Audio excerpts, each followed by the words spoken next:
വസു, ഞാൻ എത്തി. പുന്നാരും ഒന്നും വേണ്ട. ആരാ അകത്തേക്ക് വരാൻ പറഞ്ഞേ? പകർച്ച വാങ്ങാൻ. അടുക്കളപ്പുറത്ത് നിന്നാ മതി ഞാൻ പറഞ്ഞിട്ടില്ലേ? ഇത്രയും ക്രൂരത കാണിക്കരുത്. നിനക്ക് വേണ്ടിയാ ഞാൻ ഈ വേഷം കെട്ടിയത്, നിന്നെ ഒന്ന് കാണാൻ. വേണ്ട, എനിക്ക് വേണ്ടി ആരും ഒരു വേഷം കെട്ടണ്ട. എന്താ ഇവിടെ? തന്നോട് ആരാ പറഞ്ഞ ഇതിനകത്ത് കയറാൻ? ഞാൻ പകർച്ച. അതിനോട് ആർക്കാ അസുഖം? അയ്യോ, പകർച്ച വ്യാധിയല്ല, ഊണ്, സ്വാമിക്കുള്ള ഭോജനം. ഭോജനം വിശ്രമൊക്കെ ആശ്രമത്തിൽ മതി, ഇതിനകത്ത് വേണ്ട. എന്നാ പിന്നെ കാണാം. മോനില ഉദാസ, ഇവിടെ വാടാ. പ്രേമദാസ, ചേട്ടൻ ഒരു കാര്യം ചോദിച്ചാൽ അതിന് ഉത്തരം പറയോ? എന്താ കാര്യം? സത്യം പറ, ആ സ്വാമി യഥാർത്ഥത്തിൽ ആരാ? സത്യം പറഞ്ഞു തന്നാൽ എനിക്ക് എന്തെങ്കിലും പ്രയോജനം ഉണ്ടാവും. എങ്കിൽ ഞാൻ മുത്തച്ഛനോട് പറഞ്ഞു നിനക്ക് സിറ്റി ബ്രാഞ്ചിലെ മാനേജർ പണി വാങ്ങിച്ചുതരാം. ഉറപ്പാണോ? ഉറപ്പ്. പക്ഷേ ഞാനാണ് ഈ വിവരം പറഞ്ഞു തന്നതെന്ന് ആരും അറിയാൻ പാടില്ല. ഇല്ല, അയാൾ നമ്മൾ ഉദ്ദേശിക്കുന്ന ആളൊന്നുമല്ല. ഞാൻ പറഞ്ഞില്ലേ, അയാൾ മഹാജ്ഞാനിയാണ്. ഈ തറവാട്ടിലെ ഏറ്റവും ഇസഡ് കാര്യങ്ങൾ തത്ത പറയും പോലല്ലേ പറഞ്ഞത്. വിശ്വാസമായില്ലെങ്കിൽ വൈദ്യരോടും സുഭദ്രാമച്ചിയോടും പോയി ചോദിച്ചു നോക്ക്. നിന്റെ വേഷം കെട്ടൊന്നും എന്റെ അടുത്ത് വേണ്ട. മുത്തച്ഛനെയും മുത്തശ്ശിയും കുപ്പിലാക്കാൻ വേണ്ടി നീയൊക്കെ കൂടി അവന് പറഞ്ഞു കൊടുത്ത കഥകളല്ലേ? ഹരിഹോം ശിവഹോം. വേണ്ട, ഉരുളണ്ട പറലണ്ട. കൽക്കത്തയിലും ബോംബെയിലും ഒക്കെ നിരവധി കള്ളസ്വാമിമാരെ കണ്ടിട്ടുള്ളവന് ഞാൻ. 48 മണിക്കൂറിനകം നിന്നെയും നിന്റെ കള്ളസ്വാമിയുടെ കള്ളക്കഥകളെ കെട്ടുപൊട്ടിച്ചിവിടുന്ന് കെട്ടിച്ചില്ലെങ്കിൽ എന്റെ പേര് ബാലഗോലാവൻ എന്നല്ല. അപ്പൊ എന്റെ പ്രൊമോഷന്റെ കാര്യം ഓപ്പറേഷൻ നടത്താൻ പോണേ. I will December that. ആള് വിധിയാണെങ്കിലും ചൂടനായില്ലേ? ചോറ്. എന്താ ഇത് രണ്ടിന്റെ അവസാനത്തെ അത്താഴമാണെന്ന്. അതാണോ ഉദ്ദേശിച്ചത്?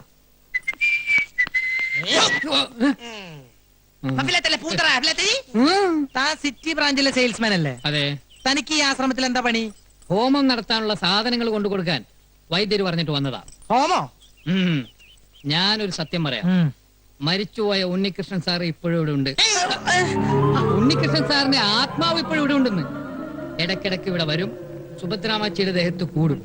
അതിനൊക്കെ ശാന്തി കിട്ടാൻ വേണ്ടി ഇന്നു മുതൽ സ്വാമി ഒരു ഹോമം തുടങ്ങാൻ പോവുക. Be careful. എന്നിട്ട് സാധനങ്ങളൊക്കെ സ്വാമിനെ ഏൽപ്പിച്ചോ? ഏൽപ്പിച്ചു. എന്നാ പോ. സാധ്യനാരായണ ഋഷി ദേവി ഗായത്രി ഛന്ദ പരമാത്മ ദേവത ഓം നമോ നാരായണ ഓം കാളി കാളേശ്വരി സർവമംഗല സ്വരൂപിണിയ സ്വാഹ സ്വാഹ. ശിഷ്യ സ്വാമി, കൈക്കുമ്പിൾ നീട്ടിക്കൊള്ളൂ. ഹരിഹോം. ദൈവമേ, എഴുന്നേറ്റ് ഇടമോ വലമോ തിരിഞ്ഞോ നോക്കാതെ ഒന്നും മുരിയാടാതെ കിടപ്പുമുറിയിൽ ചെന്ന് മുറിയുടെ കിഴക്ക് ഭാഗത്തി പ്രസാദം വെക്കുക. ബ്രാഹ്മമുഹൂർത്തത്തിൽ എഴുന്നേറ്റ് ഈ സിന്ദൂരം നെറ്റിയിൽ അണിയുക. സ്വാമി ദക്ഷിണ. ഓ ആവാം. പിന്നെന്താ, എഴുന്നേറ്റുള്ളൂ, എഴുന്നേറ്റുള്ളൂ. ഓം കാളി അമ്മേ സർവമംഗളാനുഭവന്തു. എല്ലാ വിഘ്നങ്ങളും മാറട്ടെ.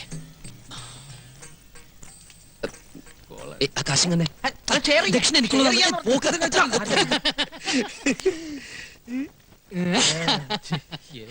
ഹോമം കസറി ശ്ലോകം ചൊല്ലിയപ്പോ കംസന് വല്ല സംശയം തോന്നിയാവോ? അല്ല, ഇന്റിമേറ്റ് ഫ്രണ്ട് ഇതൊക്കെ എവിടെ പഠിച്ച്? ഹോമവും വഴിപാടൊക്കെ ഒരുപാട് നടത്തി തറക്കല്ല് പൊളിച്ച ഒരു തറവാട്ടിലെ മെമ്പറാണ് ഇഷ്ടോ. ഇതൊന്നൊരു പുത്തരിയല്ല. പിന്നെ എന്റെ ഒരു ഫുൾ സപ്പോർട്ടും ഉണ്ടായിരുന്നല്ലോ. അപ്പഴേ പിന്നെ നമുക്ക് നാളെ കാണാം. എനിക്കൊരു സ്ഥലം വരെ പോവാനുണ്ട്. അതെന്താ അത്ര അർജന്റായിട്ട്? നമ്മുടെ പതിവുള്ള പൂജയ്ക്ക് ഇതില്ലേ? അതെ, ഹോമം തുടങ്ങുന്നതിന് മുമ്പ് തന്നെ 2 ചെറിയ ഡോൾബി ഞാൻ പൂജിച്ചു. മുത്തപ്പ, നിങ്ങൾ തുടങ്ങിക്കോ, ഞാൻ ജോയിൻ ചെയ്തോളാം. പിന്നെ ഒരു കാര്യം പറഞ്ഞ ആരും ബഹളം ഉണ്ടാക്കരുത്. മരുന്ന് ശാലയിൽ നിന്ന് ഞാൻ 2 ഉരുളി എടുത്തിട്ടുണ്ട്. വിറ്റോ? വിറ്റിട്ടൊന്നുമില്ല, ഒരു കല്യാണ പാർട്ടിക്ക് വാടകയ്ക്ക് കൊടുത്തിരിക്കുക. നാളെ കിട്ടും. പിന്നെ 2 തൂക്കുകളൊക്കെ എടുത്തിട്ടുണ്ട്. അതിവിടെ നിലവറെ കിടന്ന് ചുമ്മാ ക്ലാവ് പിടിക്കല്ലേ? അതവിടെ ക്ലാവ് പിടിച്ചിട്ടാണ് നിനക്കെന്താ? പേടിക്കണ്ടെന്നേ. പിന്നെ വാടക ഇനത്തിൽ കിട്ടുന്ന ഡോൾബി ഉണ്ടല്ലോ, അത് നമുക്ക് പൂജയ്ക്ക് എടുക്കാം. എന്താ? അങ്ങനെയാണെങ്കിലും ഓക്കെ അല്ലേ? ഓക്കെ അല്ലേ?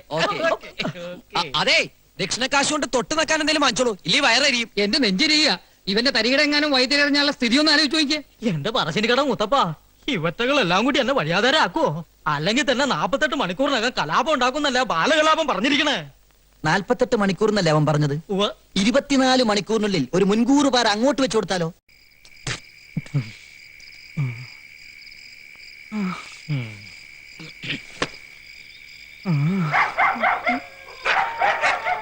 ആരാ?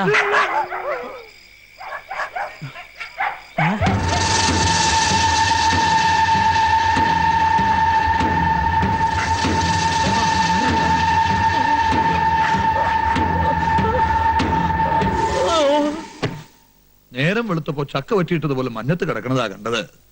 ഉണ്ണീഷന്റെ ആത്മാവിനെ കണ്ടുത്രേ. കണ്ടാ പേടിച്ചു പോകും. ഒന്നേ നോക്കിയുള്ളൂ. ആരാ എന്ന് ചോദിച്ചതും അപ്രത്യക്ഷമായി. ഇയാൾക്ക് വെറുതെ തോന്നിയതാവും. മദ്യം ശരിക്കും ധരിച്ചിരുന്നല്ലോ. മദ്യോ ഞാനോ? ശിവ ശിവ. വേണ്ട, അസത്യം ഒന്നും പറയണ്ട. മുറ്റത്തുനിന്ന് എടുത്തോണ്ട് വന്നപ്പോ നല്ല ഗന്ധമുണ്ടായിരുന്നു.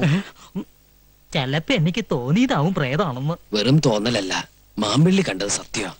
സ്വാമി, ഹോമത്തിന്റെ ബലം കണ്ടു തുടങ്ങിയിരിക്കണു ഇല്ലേ പരികർമ്മി? സ്വാമി, ഹോമം തുടങ്ങിയപ്പോൾ തന്നെ ആത്മാവ് മതിലിന്റെ മുകളിൽ വരെ എത്തിക്കഴിഞ്ഞു. ഇനി ബാക്കി 13 ഹോമം കൂടി കഴിയുമ്പോ ആത്മാവ് ഈ ഡിസ്ട്രിക്ട് തന്നെ വിട്ടുപൊക്കോളും. 13? മൊത്തം 14 ഹോമം എന്നല്ലേ സ്വാമി പറഞ്ഞത്? അതെ. അതിനു മുമ്പ് നാം അന്വേഷിച്ചത് കണ്ടെത്തിയാലോ പരികർമ്മി? എന്താ സ്വാമി അന്വേഷിക്കുന്നത്? അത് മോക്ഷം തേടിയുള്ള യാത്രയാണല്ലോ. അതെ അതെ. അരുത്, എന്റെ ഉണ്ണീഷ്ടന്റെ ആത്മാവ് അലഞ്ഞു നടക്കാനിടയാവരുത്. ഹോമം പൂർത്തിയാക്കി ശാന്തി നൽകാതെ സ്വാമി ഇവിടെ വിട്ടു പോകരുത്. അതെ, കുറച്ചു ദിവസം കൂടി ഇവിടെ നിന്നാലേ എന്റെ കാര്യം അല്ല മോന്റെ കാര്യം. എന്താ? ഞാൻ ആതിരയും കൂട്ടി സിറ്റി വരെ ഒന്ന് പോവാ. നീ മുത്തശ്ശിയോട് പറഞ്ഞോ? കീഴ്ക്കോടതിനുള്ള അനുവാദം നേരത്തെ വാങ്ങിച്ചു. ശരി. ആതിരേ വരൂ. ഒന്ന് മാറി നിൽക്കും മരമണി മാമ. അധികം വയ്യാതെ ഇങ്ങ് എത്തണം. വണ്ടി എവിടാ? പെട്രോൾ അടിച്ചോ? ഫുൾ ടാങ്കാ. നീ ഏതാ വണ്ടിയോ? കീഴ്ക്കോടതിയിലും മേൽക്കോടതിയിലും അനുവദിച്ചല്ലേ, പോയി വരട്ടെ.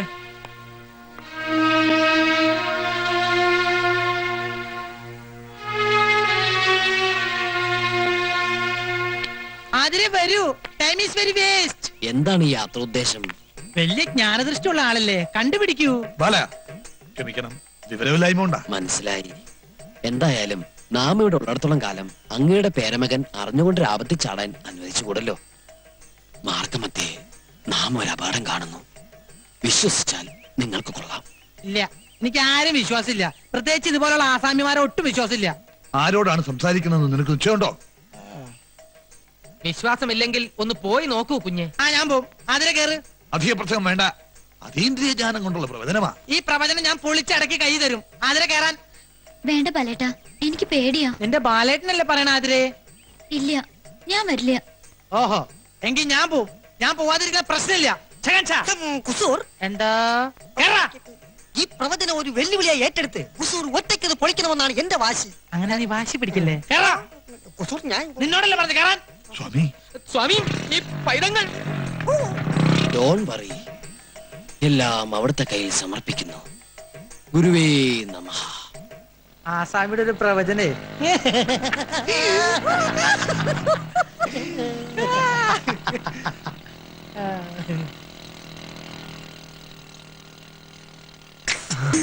വരുന്നുണ്ട്. വണ്ടി സ്റ്റാർട്ടാക്കിക്കോ. പറഞ്ഞതൊക്കെ ഓർമ്മയുണ്ടല്ലോ. ഒരു ചെറിയ തട്ട് തട്ടിയാ മതി. ആള് ഡെഡ് ബോഡി ആകരുതേ. ഡെഡ് ബോഡി ആവോ ലൈഫ് ബോഡി ആവോ എന്നൊന്നും പറയാൻ പറ്റില്ല.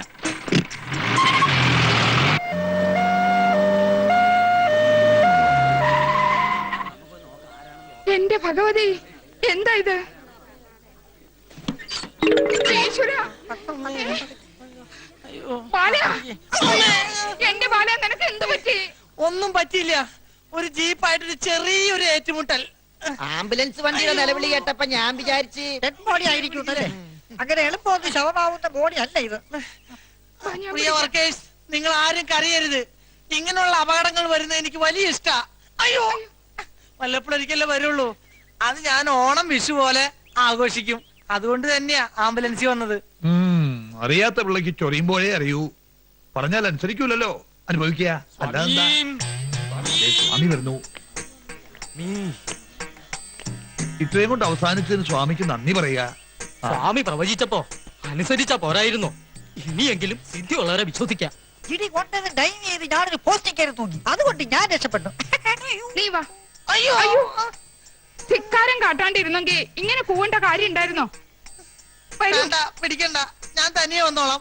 പരിത്രാണായ സാധൂനാം വിനാശായ ചതുർഭുജാം എന്നാണല്ലോ. ചതുഷ്കൃതാമെന്നല്ലേ സ്വാമി? അങ്ങനെയും പറയാം. അതെ, സംസ്കൃതമല്ലേ. സംഭവാമി യുഗേ യുഗേ. വരാനുള്ളതൊന്നും വഴി തങ്ങില്ല. കൂടെ വരും. ഇതങ്ങനെ വന്നല്ല കേട്ടോ. അറിഞ്ഞോണ്ട് ആരോ ഒരിക്കൽ കെണിയാ. ആ ജീപ്പിന്റെ നമ്പർ ഞാൻ നോട്ട് ചെയ്ത് വെച്ചിട്ടുണ്ട്. നേരോ? ആ, അമ്മച്ചിയാണ് നേര്. പക്ഷെ ആശുപത്രിയിൽ ചെന്ന് ഓർമ്മ വേണപ്പ ഞാൻ മറന്നുപോയി. ഇതിന്റെ പിന്നിൽ പ്രവർത്തിച്ച കറുത്ത കൈകളെ ഞാൻ കണ്ടുപിടിക്കും. ബൈക്ക് എന്തിയേ? അതൊക്കെ വർഷാപ്പിന് പറക്കി കൂട്ടി വെച്ചിട്ടുണ്ട്. റാണി മാമ, അതിനെ വരൂ, ആവി പിടിക്കാം.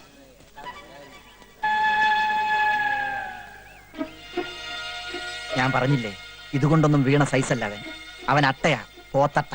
ആരെയൊക്കെയോ അവന് സംശയമുണ്ട്. അവന്റെ ആ നോട്ടം ശ്രദ്ധിച്ചോ? എന്നെ നോക്കിയോ? മാമ്പള്ളി തന്നെയായിരുന്നു അവന്റെ നോട്ടം മുഴുവൻ. മാമ്പള്ളിയുടെ സമയം തീരെ ശരിയല്ലെന്നാ സ്വാമി പറഞ്ഞത്. നാം അത് പറഞ്ഞു. എന്റെ പറശ്ശിനി കടവ് മുത്തപ്പ,